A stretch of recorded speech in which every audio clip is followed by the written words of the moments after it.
Wasir kilepewa. Wasir kilepewa ma Kenya ka. Kaun johera mag Gor Mahia.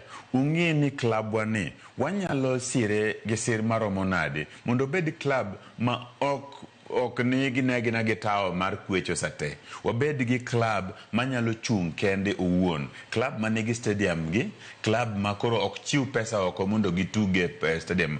Klab manigi training ground gi, klab manyalo uso jazi gi giwuon.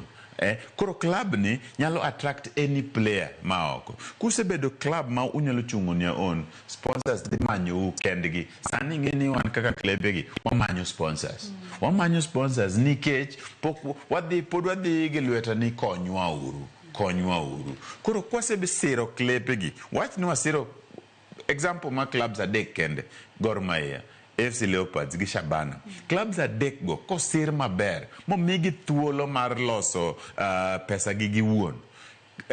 Di bedo a trickle effect. Nyiso ni nyaka clubs mamoko di sumo paro kuom klepe degi. Makoro kit opira di bedo mopogore Kenya ka. Makiny koro jatugo ng'iyo ni yawa gimomiyo awuok Kenya ni club moro Algeria kata France o promise 500,000 e dwe. To club ma Kenya ka to nyalo miya 400,000. Adi dong Kenya ka. Nikech ka ng'iyo 400,000 ma club ma Kenya ka nyalo miya. Kenya ka wasechulo jatugo 400,000. Jacques Tuyisenge ne wachulo 400,000 Gor Mahia Kenya ka. Koro nyiso ni kwa nyalo chulo jotukwa wawegi maber maloyo kaka ne wachulo gi chon. Jotugo di bedo ka pesa ni di konyo wa ei Kenya ka wawegi.